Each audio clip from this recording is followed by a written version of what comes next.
ये जो है ग्लिसरीन है, ग्लिसरीन।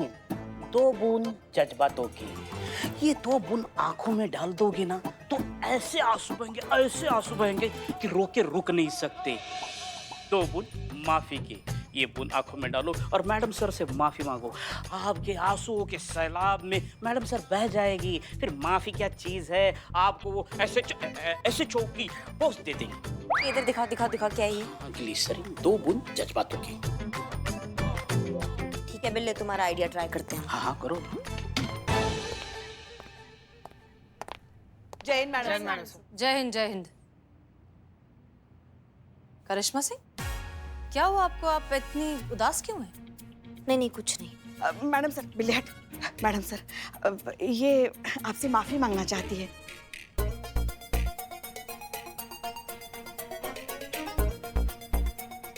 देखिए ना अंदर से कितनी दुखी है, इसलिए आ जाइए।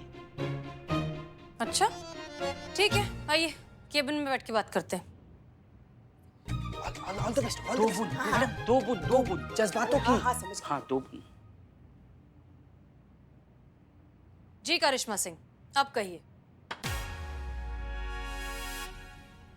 हमें माफ कर दीजिए मैडम सर, आप हम बहुत शर्मिंदा हैं।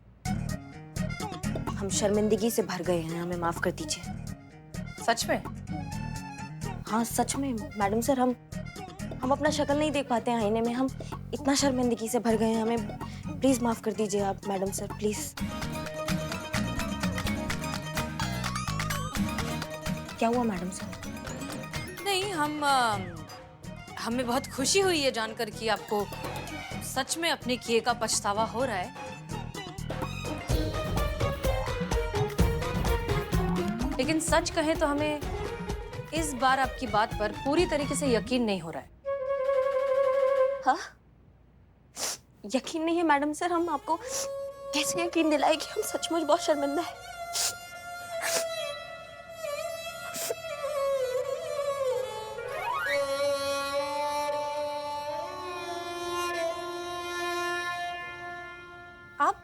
आप रो रही हैं? करिश्मा सिंह, आप सच में रो रही हैं?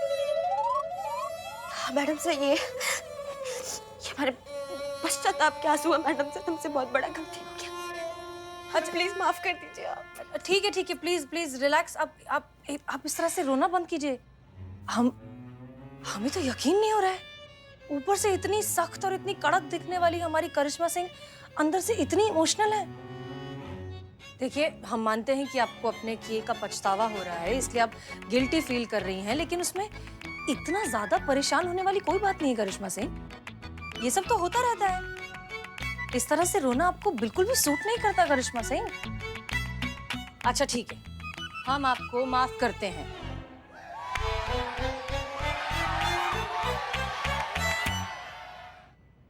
ठीक है, हमने आपको माफ कर दिया। रिलैक्स, अब रोना बंद करिए। Okay, good. अम्मा ये आंसू रुक क्यों नहीं रहे? कह रही हूँ ग्लिसरीन दिया है कि जहर दिया है, इतना आंसू बह रहा है। नहीं, उसको ग्लिसरीन नहीं बोलते, लेकिन मैंने कहा था 2 बूंद 2 ढक्कन डाली। क्या हुआ? अरे हमने आपको माफ कर तो दिया। अब तो रोना बंद कीजिए, रोकिए खुद को। नहीं रुकेंगे मैडम सर, डोज ज्यादा हो गया। क्या? दुखी का डोज ज्यादा हो गया था ना मैडम सर, तो अब खुशी का डोज हो गया। बचपन की समस्या हमारी रही है ये कि हम जब बहुत खुश हो जाते हैं ना मैडम सर, तो हमारा ये पाइपलाइन फट जाता है और फिर ऐसे ही ये बहने लगता है मैडम सर। हमें आप टेंशन मत लीजिए, ये रुक जाएगा। खुशी का बात ये है कि आपने हमको माफ कर दिया मैडम सर। हाँ धन्यवाद मैडम सर, बहुत बहुत धन्यवाद। कहाँ है? अरे कहाँ है? कहाँ है? SHO मैडम कहाँ है? हाँ आप बताइए, क्या प्रॉब्लम है आपको? मैं अनुराधा और ये मेरे पति धीरज। आप जानती हैं मैडम सर? पता नहीं। आप आइए प्लीज, बैठिए। जी तो आपके हस्बैंड को क्या हुआ? अरे तो ऐसे हो गए ना, मीनू के ससुराल से लौटे तब से। मीनू? मेरी बेटी मीनू, मीनाक्षी। ये मैडम सर को बता रही हैं कि याद दिलवा रही हैं? समझ नहीं आ रहा। उसके ससुराल गए थे ना उससे मिलने के लिए, जब लौटे तो ऐसे ही पत्थर जैसे बन गए। क्यों? एक गिलास दहेज मिलेगा क्या? हैं? क्या पानी मांग रहे हैं? अरे मैं भी ऐसे शॉक्ड हुई थी। ये नहीं कि ससुराल से वापस आए थे तब इन्होंने मुझसे कहा था कि एक बकेट भर के दहेज बाथरूम में रख दो। ऐसे हो गया ना इनका हाल। मीनू को ससुराल से लौटे ना तब से ऐसे बहुत चक्के से और आंखें फाड़ फाड़ के बस घूमते रहते हैं। इनके मुंह से एक वर्ड भी नहीं निकलता है। खैर वो तो अच्छी बात है, लेकिन जब भी बोलते हैं सिर्फ दहेज ही बोलते हैं। पता नहीं मीनू के ससुराल वालों ने इस बार दहेज में क्या मांग लिया, इन्हें तो सदमा बैठ गया है। इसका मतलब आपके बेटी के ससुराल वाले आपसे दहेज मांग रहे हैं? और नहीं तो क्या, इन्हें क्या अपने खुद के दहेज का सदमा बैठा है? आप इतने यकीन से कैसे कह सकती हैं कि दहेज की वजह से इनकी हालत ऐसी हुई है? कि आपकी बेटी के ससुराल वालों ने कभी किसी चीज की मांग की, किसी चीज के लिए फोर्स किया? नहीं ना मैडम। उन्होंने आपसे किसी चीज की मांग नहीं की, फोर्स नहीं किया, ना देने पर बेटी को परेशान नहीं किया, तो फिर हम किस बेसिस पर इसे दहेज का केस बनाएं? अरे उसके ससुराल वाले तो ऐसे ही ना, बड़े चालाक है। उनको पता है ना कि आजकल दहेज लेना और देना कानूनी अपराध है, तो ऐसे डायरेक्ट थोड़ी ना मांगते हैं वो तो बहाने बहाने से घुमा घुमा के पिरा पिरा के ऐसे मांगते हैं कि हमें तो पता ही नहीं चलता। हम दहेज देते जा रहे और वो लेते जा रहे, और पता तो हमें तब चलता है कि जब हम कंगाल होके सड़क पर आ जाते हैं। हम आपकी बात समझ रहे हैं, लेकिन इन बातों की बिना पर हम कोई केस रजिस्टर नहीं कर सकते। क्यों? अच्छा कोई और जाके कराऊं क्या? नहीं, मतलब पूरी बात सुनकर ही हम कुछ कर सकते हैं। अरे पूरी बात तो आप जानती है ना, बताया ना मैंने अभी। मतलब हो सकता है कि ये सिर्फ एक तरफा सच हो, ये सिर्फ आपका नजरिया हो सकता है कि पूरा सच कुछ और हो। देखिए, हम सच की अच्छे से जांच पड़ताल करेंगे और अगर हमें लगा कि ऐसा कुछ है तो हम उनके खिलाफ सख्त से सख्त कार्यवाही करेंगे, ठीक है? लेकिन तब तक के लिए आप प्लीज अपना फोन नंबर और एड्रेस पुष्पा जी को दे दीजिए। आइए। अरे मेरा एड्रेस तो वही है ना। हाँ वही बता दीजिए। हाँ, आइए। मंदिर के पीछे। हाँ बता दीजिए। आप कहाँ जा रही हैं? वर्दी लेने मैडम सर, आपने माफ कर दिया ना हमें। हमने आपको सिर्फ माफ किया है करिश्मा सिंह, वर्दी लेने के लिए नहीं कहा। और वैसे भी आप जहाँ जा रही हैं वहाँ आपको वर्दी की जरूरत बिल्कुल नहीं पड़ेगी। नहीं पड़ेगी मतलब हम कहाँ जा रहे हैं?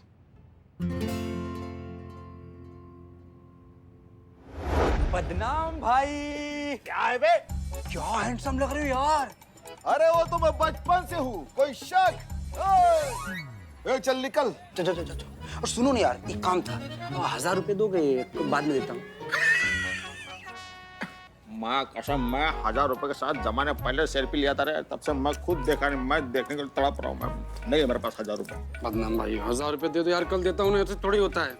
अबे धंधा मंदा चल रहा, 1000 रुपए कहाँ से दे दो? 100 का गल्ला नहीं हो रहा। तो कौन देगा हमें उधार? सब तो हमारा कैरेक्टर जानते हैं, पैसा देते नहीं किसी को। 1 मिनट, बिल्लू से लेता हूँ। क्या बात। अरे बहुत अच्छा जोक मारा तूने, वाह। अरे बिल्लू तुझे 1000 रुपए देगा? इम्पॉसिबल। हमें नहीं देगा, इकबाल को, लेकिन डिम्पल भाभी को तो दे दो ना। हैं? कौन डिम्पल भाभी? ये फालतू आदमी अपनी बीवी को भूल गया। डिम्पल दिखने में बिल्कुल सिंपल है। भाभी जी का फोन। हेलो भाभी जी। बिल्लू जी, कैसे हैं आप? हम तो ठीक है, आप कैसी है भाभी जी? लेकिन हम तो बिल्कुल भी फिट एंड फाइन नहीं है बिल्लू जी। हम बहुत दुविधा में, इसलिए हमें आपका याद आया है। कहे ना बिल्लू जी, हमको जरा देख 2000 रुपया चाहिए था। नहीं, हमको 3000 रुपया चाहिए था, तो हमें तो अपना और कोई खास नजर आया नहीं, तो इसीलिए हम आपको फोन किए। 3000? Thank you so much Billu ji, हमको पता था आप हमको मना नहीं कर पाएंगे। हाँ, आधा घंटा में दुकान पे मिलते हैं। Thank you so much Billu ji, आप कितना स्वीट है। बाय।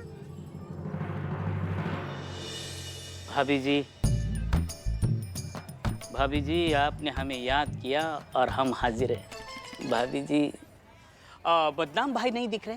वैसे तो उस इंसान को दुनिया में ही नहीं दिखना चाहिए, पर फिलहाल कहाँ है वो? वो कौनो काम से बाहर गए हुए हैं। अभी आते होंगे। भाभी जी जब से आपको देखा है ना हम काम से गए हैं। पैसा लाए हैं? लाए लाए भाभी जी, आपने कहा और हम ना करें, ऐसे हो ही नहीं सकता। हम पैसे लाए हैं लेकिन एक दिक्कत है, पैसे सिर्फ 2999 है। 1 रुपया एडजस्ट कर लीजिए भाभी जी प्लीज। कैसी बात कर रहे हैं आप? हमारे लिए इतना कुछ कि हम 1 रुपये में एडजस्ट कर पाएंगे? कर लेंगे, चलिए। अच्छा आप बैठिए, हम आपके लिए चाय बना के लाते हैं, बैठिए ना।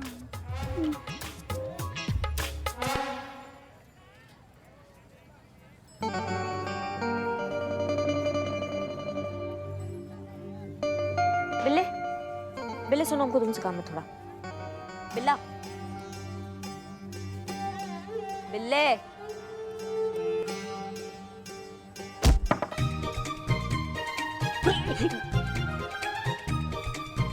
Good morning. लेकिन ऐसे कौन बुलाता है? अगली बार नहीं सुनोगे ना तो डंडा मारेंगे, समझ गए तुम? नहीं नहीं, डंडा मार के नहीं, ऐसे भी आप बुला सकते हैं हमें।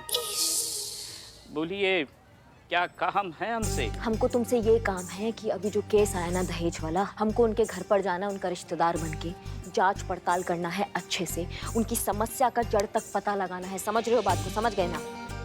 हाँ हाँ समझ गए, बिल्कुल समझ गए। हाँ हाँ, तो हमको जाना है वहाँ पे, हमें पता लगाना है कि ये दहेज का मामला वाकई दहेज का है या फिर कोई और चक्कर चल रहा है। हसीना मैडम को ऑर्डर है कि तुमको हम साथ लेके जाए, समझ रहे हो या फिर दूसरी भाषा में समझाए? हाँ हाँ बिल्कुल समझ गए। ये क्या हो गया संतोष? क्या हो गया? तुम क्यों मुंह लटका के खड़ी हो? हाँ, जब से देख रहे तुम्हारा दोनों सुई एक ही जगह अटका हुआ है चेहरे का, क्या हो गया? वो अब हमारा वो थाना कंपटीशन जीतने का तो कोई चांस है नहीं, अब तो हारना कंफर्म है। हाँ वो तो छोड़ ही दो। का? हाँ का? नहीं, मतलब अब आपने ड्यूटी ज्वाइन कर ली है, इन्वेस्टिगेशन करने जा रही हैं आप, और अगर वाकई ये मामला दहेज का निकला तो केस फाइल होगी, एक केस फाइल होगी तो और भी केसेस आएंगे, और फिर तो हारना तय है ना। संतु, ऐसा तुम्हें किसने कहा कि हमने ड्यूटी ज्वाइन कर लिया तो यहाँ पे FIR आएगा? हमने ड्यूटी ज्वाइन ही इसलिए किया है ताकि FIR थाने में ना आए। देखो भैया, ऐसा है कि वर्दी से दूर रहकर, मैडम सर से दूर रहकर, मैडम सर के दिमाग में क्या चल रहा है, वो क्या सोच रही है, हम पता नहीं लगा सकते। इसीलिए हम थाना में रहेंगे, मैडम सर के आसपास रहेंगे, ताकि हमें समझ में आए कि उनके दिमाग में क्या चल रहा है और फिर हम अपने तरीका से अपना ड्यूटी कर सकें। समझ रहे हो बात को? ये प्लान है। इसलिए तुम संतु बिल्कुल निश्चिंत हो जाओ, स्माइल वापस आना चाहिए तुम्हारे चेहरे पे। जब तक हमारा थाना प्रतियोगिता नहीं जीत जाता ना, तब तक कोई FIR इस थाना में दर्ज नहीं होगी। हमने संकल्प लिया है, प्राण दे देंगे, लेकिन ये संकल्प को हम पूरा करेंगे। नहीं, फिर केस का क्या होगा? अगर वो लोग वाकई में दहेज के लालची निकले तो क्या उनको हम ऐसे ही जाने देंगे? पुष्पा जी, हमारा सबसे पहले दायित्व है ना हमारी ड्यूटी के लिए, हमारी वर्दी के लिए, बाकी सब बात में। इसलिए जिस शिद्दत से आज तक हम अपनी ड्यूटी निभाते आए हैं, आगे भी उसी शिद्दत से निभाएंगे। बेगुनाह पर आँच नहीं आने देंगे और गुनहगार को ना हम छोड़ेंगे। इसलिए अगर ये मामला दहेज का निकला ना पुष्पा जी, तो हम मैया कसम खाकर कहते हैं हम किसी को नहीं छोड़ेंगे। इंसाफ होगा, इंसाफ हम करेंगे, लेकिन बिना रिपोर्ट का इंसाफ।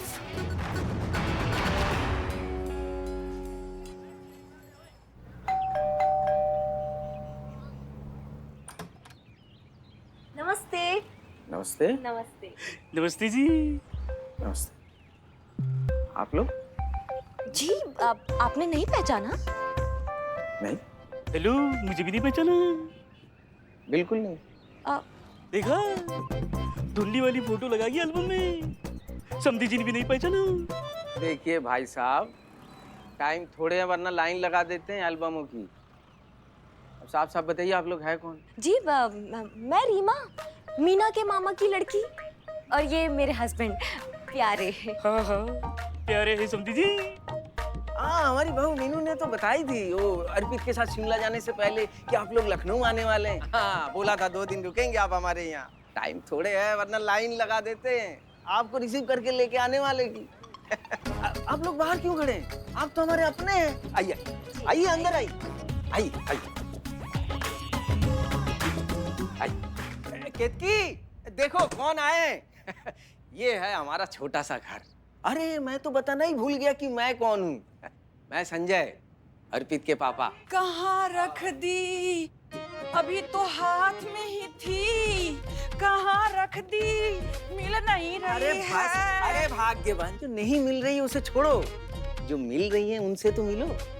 हमारी बहू मीनू के परिवार वाले हैं, उनके घर से आए। हाँ। मैं रीमा। हाँ रीमा। और ये मेरे हस्बैंड। प्यारे जी। हाँ, बड़े प्यारे हैं। और ये जो रीमा है, ये मीनू के मामा की बेटी है। हाँ। घर ढूंढने में कोई परेशानी नहीं हुई ना? तकलीफ किस बात की? यहाँ से यहाँ तो आना था, अमीनाबाद से ऑटोली 2 मिनट सर से इधर। एक मिनट। मीनू तो कह रही थी कि आप स्टेशन से सीधा यहाँ आएंगी। लखनऊ पहली बार आ रहे हैं क्या? हाँ, स्टेशन से ही तो आना था, लेकिन ये प्यारे भी ना इनके ना फ्रेंड रहते हैं अमीनाबाद में। अब प्यारे की बात हम टालते नहीं है, तो पहले फ्रेंड के घर गए अमीनाबाद में, फिर वाया अमीनाबाद होते हुए ऐसे हम आ रहे हैं। अच्छा। आप कुछ ढूंढ रही हैं? हाँ, कुछ तो ढूंढ रहे थे, पर याद नहीं आ रही है। उम्र हो गई है ना बेटा, इसलिए याददाश्त थोड़ी कमजोर हो गई है। अच्छा बेटा, आप लोग खड़े क्यों हैं? बैठ जाइए। हाँ, हम बैठते। पति जी, पहले आप बैठिए। जी प्यारे।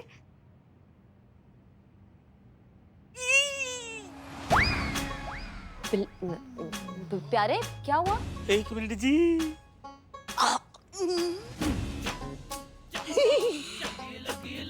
अरे याद आ गया, सुई ढूंढ रही थी। जी बहुत जल्दी याद आ गए जी। हाँ बेटा, जब चुभती है तभी याद आती है।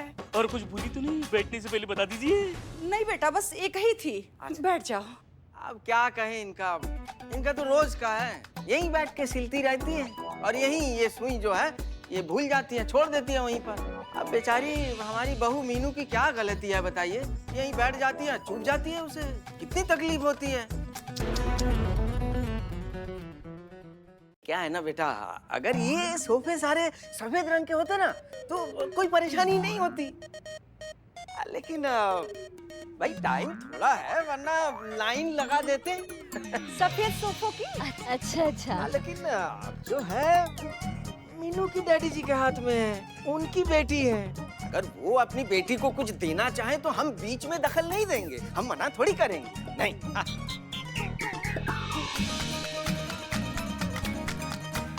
अब अपनी बच्ची पर पहला हक तो अपने माँ बाप का ही होता है ना। है कि नहीं भाई साहब? नहीं, सही कह रहे हैं। हाँ देखा, ये भी कह रहे हैं, हम सही कह रहे हैं।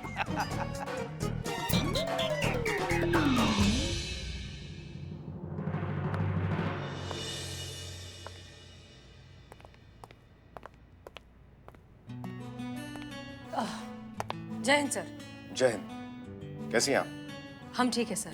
आप बुरे तो हम भी नहीं हैं, बस हालात कभी कभी हमें बुरा बना देते हैं।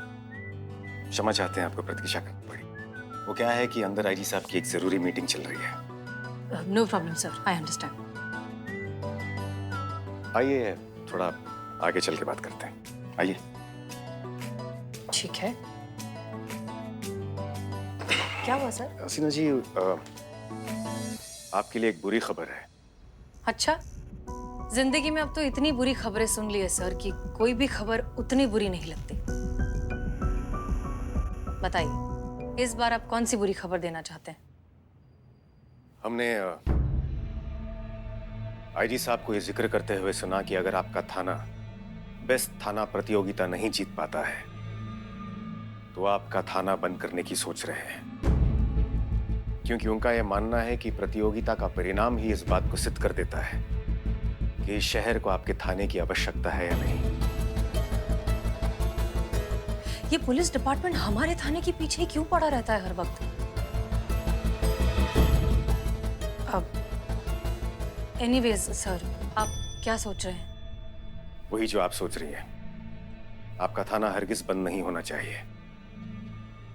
हमसे बेहतर और कौन जानता होगा कि इस शहर को आपके थाने की कितनी आवश्यकता है। इसलिए हम चाहते हैं कि आपका थाना ये प्रतियोगिता जीत जाए और यूं ही पूरी निष्ठा के साथ अपना फर्ज निभाता रहे।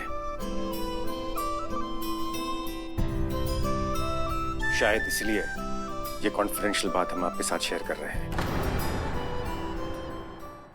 आप अपने ही सिद्धांतों के खिलाफ जा रहे हैं सर। हमें तो लगा था कि आपके लिए अपने फर्ज से ऊपर कुछ भी नहीं। अब भी नहीं है हसीना मलिक। हम आपके साथ ये कॉन्फिडेंशियल बात इसलिए शेयर कर रहे हैं क्योंकि हम नहीं चाहते कि आपका थाना बंद हो, क्योंकि हम अच्छी तरह से जानते हैं कि एक आम शहरी की कितनी सारी उम्मीदें आपके थाने के साथ जुड़ी है। इंसाफ के लिए लोगों की नजरें आपके थाने की तरफ होती है, क्योंकि उन्हें पूरा विश्वास है कि उन्हें कहीं इंसाफ मिले या ना मिले, आपके थाने में जरूर मिलेगा।